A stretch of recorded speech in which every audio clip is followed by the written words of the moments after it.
জানি মক্কা বিজয় কত সালে? মক্কা বিজয় কত সালে? বাজে তফসির মাহফিল কিয়ামতন দিলেও কি বিবে অনার পয়গম্বরে এদিন যুদ্ধে আনগারি কাবা দল গিয়ে দে আরে দূর করে দিই হুজুর। মক্কা বিজয় কত সালে? ইমানদারের অন্তরে জানা থাকতে হবে। এটা আমার সরওয়ারে কায়নাত বিজয় এনে দিয়েছেন। সেই বিজয়ের আলোকে আজকের তাফসীরুল কোরআন মাহফিল 630 খ্রিস্টাব্দ 11ই রমাদান, কেউ কেউ বলেছেন 20ই রমজান, 11ই জানুয়ারি আমার হুজুর করিম সাল্লাল্লাহু আলাইহি ওয়াসাল্লাম মক্কা বিজয় করে মুসলিম জাতিকে মুক্ত করে দিলেন। বাতাসের মতো কালিমের দাওয়াত ছড়িয়ে দাও।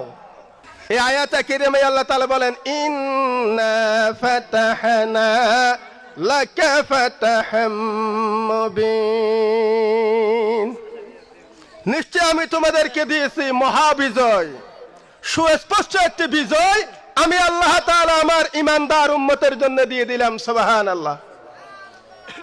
আমি এই আয়াত বলে একটা কারণ আছে। এই যেদিন আল্লাহর হাবিব সাল্লাল্লাহু আলাইহি ওয়াসাল্লাম মক্কা বিজয় করলেন, ওয়াহাশী নামের একজন সাহাবী ঈমান আনে নাই। তখন হযরত ওয়াহাশী রাদিয়াল্লাহু তাআলা তখন ঈমান আনে নাই। ওয়াহাশী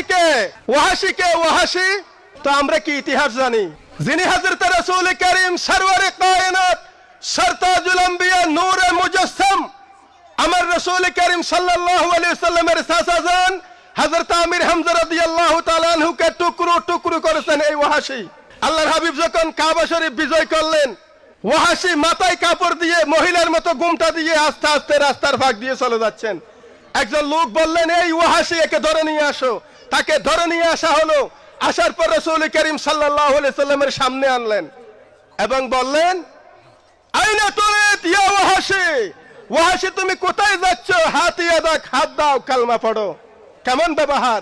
যিনি হত্যা করেছেন আমার রাসূলের চাচাজানকে, টুকরো টুকরো করেছেন, হিন্দাই গোশতগুলা কলিজাগুলা ছাবিয়েছেন, চর্বণ করেছেন।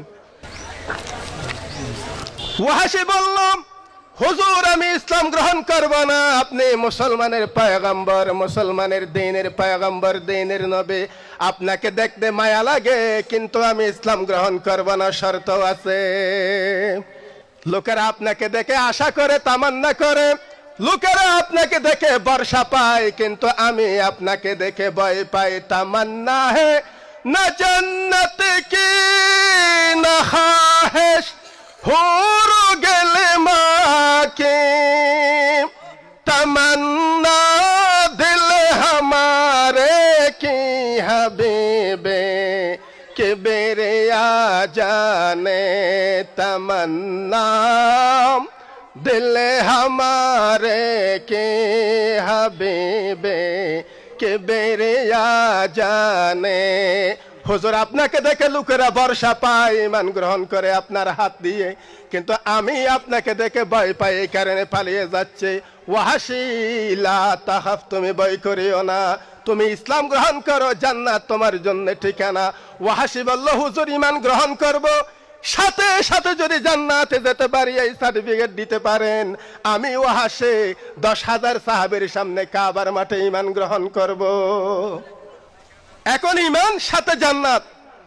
আল্লাহ তাআলা আসমান থেকে জিবরাইল আলাইহিস সালামের মাধ্যমে তাৎক্ষণিক আয়াতে কারিমা নাযিল করে দিলেন, ওয়াল্লাযীনা লা ইয়াদুনা মা'আল্লাহি ইলাহান আখার, ওয়াল্লাযীনা আরজালাম লা ইয়াদুনা বান করে নাই মা'আল্লাহি ইলাহান আখার, আল্লাহ তাআলার সাথে অন্য কোন আল্লাহকে, মাবুদকে, ঈশ্বরকে, বটগাছকে, বৃক্ষকে, চন্দ্রকে, যারা আল্লাহ মানে নাই এমন ব্যক্তি যদি হয়, যদি শিরিক না করে, ওয়ালা ইয়াকতুলুনান নাফসাল্লাতী হারামাল্লাহু ইল্লা বিল হক, অন্যায়ভাবে যদি কোনো মানুষকে হত্যা না করে, অন্যায়ভাবে মানুষকে যদি শহীদ না করে, ওয়ালা ইয়াজুনুন, আর যদি ব্যভিচার না করে, যদি ব্যভিচার না করে, অন্যায়ভাবে যদি মানুষকে হত্যা না করে,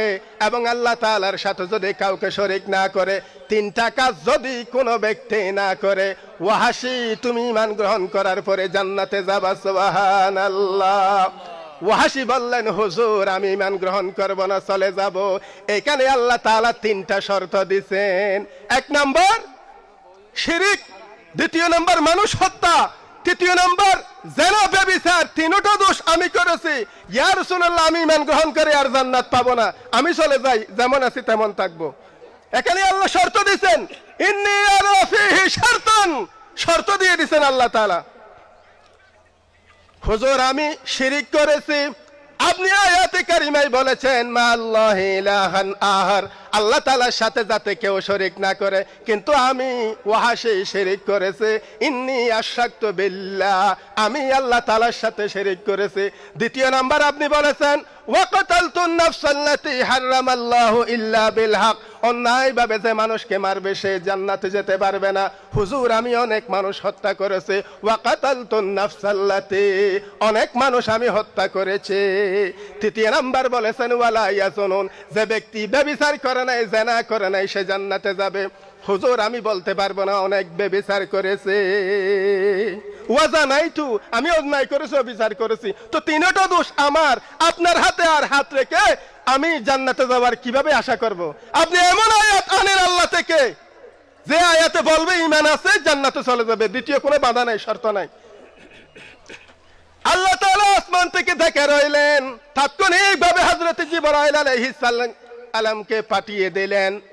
ফাআনজালাল্লাহু তাবারাকা ওয়া তাআলা, হযরত জিবরাইল আলাইহিস সালাম আয়াতে কারিমা নিয়ে আসলেন। হুজুর ওয়াহাশিকে এই আয়াত বলে দেন, ইল্লা মান তাবা ওয়া আমানা ওয়া আমিলা আমালান সালিহ। হুজুর ওয়াহাশিকে আপনি এই আয়াত শুনিয়ে দেন, ইল্লা মান তাবা, যে ব্যক্তি তওবা করবে, তওবা যদি করে তাহলে তার জন্য জান্নাত। তওবার পরে ওয়া আমানা, এবং ঈমান আনলো, ওয়া আমিলা আমালান সালিহা, আমলে সালেহ করলো, ভালো কাম করলো। হাবিব ওয়াহাশিকে এটা জানিয়ে দেন, ঈমানের পর যদি একটা ভালো কাম করে তাহলে সোজা তাকে জান্নাত। ইনান্ডে লইয়ে দে রে দন মিক্কাতন হামর মানুষ আনিয়ন আননের হওয়ার পরে বাজে এক কাম করিম দা হাম দুইয়ান করিম, এক কাম করে খুশি হলে লইবে, নইলে নইবে, খুশি হলে টিয়া দিবে, নইলে ন দিবে, বেশি আম করে দেখতাম না। হযরত ওয়াহাশি রাদিয়াল্লাহু তাআলা পয়গম্বরের সাথে কথোপকথন জেনে জান্নাতে দিয়ে দেওয়ার একটা মাধ্যম। ওয়াহাশি বলেন হুজুর এমন আয়াত দেন, ঈমান আনবো সাথে সাথে জান্নাতে যাব, দ্বিতীয় মধ্যে আমল আর রাখতে পারবো না, ভালো কাম রাখতে পারবো না, মানুষের উপকার রাখতে পারবো না, কিছুই পারবো না, ঈমান আনবো সোজা যাব জান্নাতে। আল্লাহ তাআলা বলেন হাবিব ওয়াহাশিকে এটা বলে দিন, ইল্লা মান তাবা ওয়া আমানা ওয়া আমিলা আমালান সালিহ। ওয়াহাশি তওবা করো, ঈমান আনো, আমলে সালেহ করো, জান্নাতে যাবে। আল্লাহর হাবিব বলেন ওয়াহাশি এখন ঠিক আছে কিনা? ওয়াহাশি বলে না, আমি রাজি না, ঈমান আনবো না, এটাও ঠিক নাই। এই আয়াতে কারিমায়ও আমি ঈমান আনার পর জান্নাতে যেতে পারবো এটা বলা হয় নাই। এখানে শর্ত দিয়েছেন ঈমান আনার পর আমলে সালেহ, ভালো কাম করতে হবে। ঈমান আনার পর ভালো কাম করতে হবে। হুজুর আমি ঈমান আনলাম, যদি এখন মারা যায়, তাৎক্ষণিক যদি আমি মারা যাই তো আমার ঈমান আছে, মারা গেলাম আমলে সালেহ নাই, তো আমার জন্য তো দুজক, আমি আমলে সালেহ করতে পারবো না, ঈমান আনবো জান্নাত, এমন আয়াত আনেন। আল্লাহর হাবিব বলেন ওয়াহাশি এটা কিভাবে করতেছো তুমি? হুজুর আমি জানি আপনার হাতে যদি আমি ইসলাম গ্রহণ করি, ঈমান আনার পর যদি আপনি রাজি হয়ে যান জান্নাত, এটা জান্নাতের মাধ্যম, কারণ আমি এমন ব্যক্তিকে হত্যা করেছি, এমন ব্যক্তিকে আমি শহীদ করেছি যিনি হলো আপনার রক্ত, আপনার আপন চাচা হযরতে আমির হামজা রাদিয়াল্লাহু তাআলা।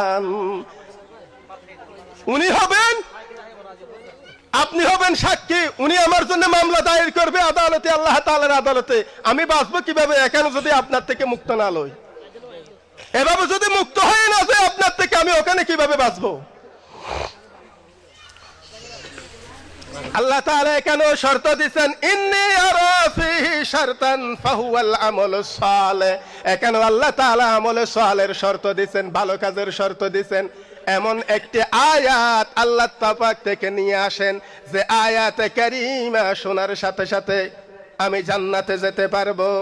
আল্লাহ তাআলা হযরতে জিবরাইল আলাইহিস সালামকে বললেন, ওহে জিবরাইল, নিয়ে যাও, আমার হাবিবের সাথে কথোপকথন চলতেছে।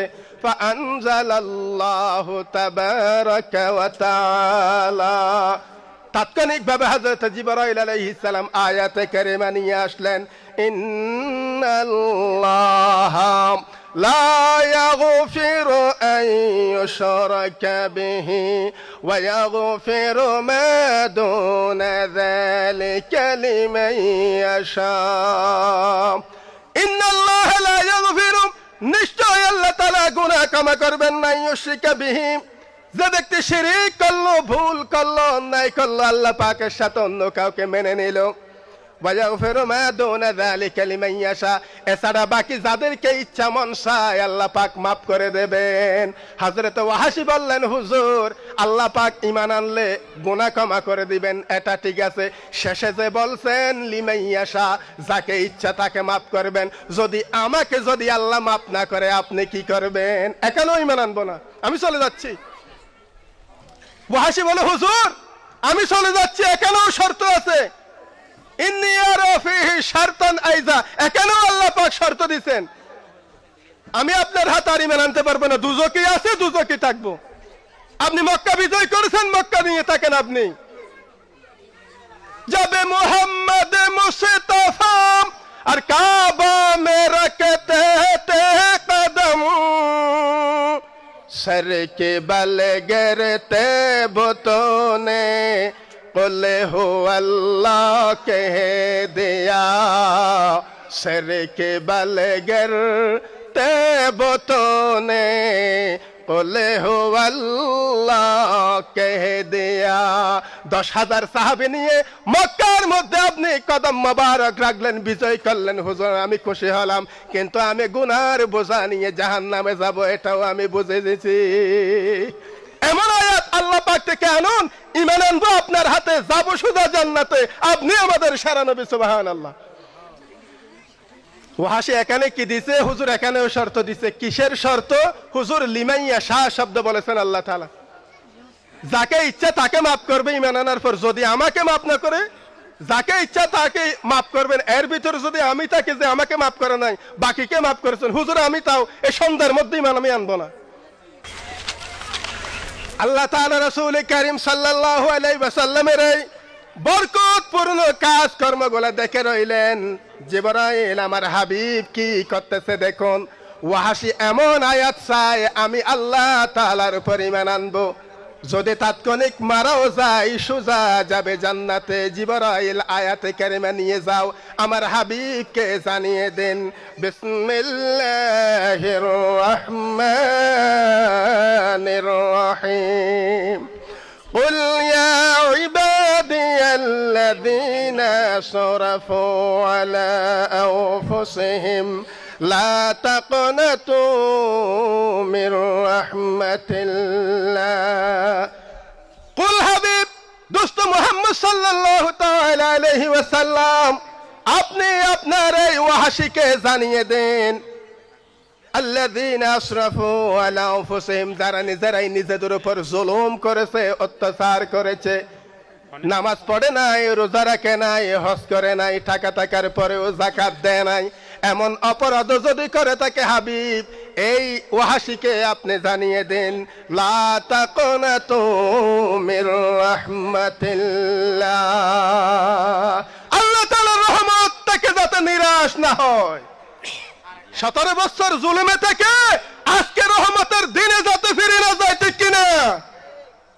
হাবিব অনেক জুলুম সহ্য করেছেন আপনি, আপনার এই উম্মত ভয়ে পালিয়ে যাচ্ছে, তাকে সুসংবাদ দাও, দূরে যেতে দিও না। লা তাকুনাতু মির রাহমাতিল্লাহ, আমি আল্লাহ তাআলার রহমত অতি কাছে, দূরে নয়। হযরত ওয়াহাশী বললেন, ইয়া রাসূলুল্লাহ, এই আয়াত কারিমা ঠিক আছে, লা তাকুনাতু মির রাহমাতিল্লাহ, আল্লাহ তাআলার রহমত থেকে দূরে যেও না, আল্লাহ তাআলার রহমত থেকে দূরে যেও না, আল্লাহ তাআলার রহমত থেকে দূরে যেও না। ওয়াহাশী চোখের পানি ছেড়ে দিলেন, হুজুর এখন আমি বুঝতে পেরেছি এটাই হলো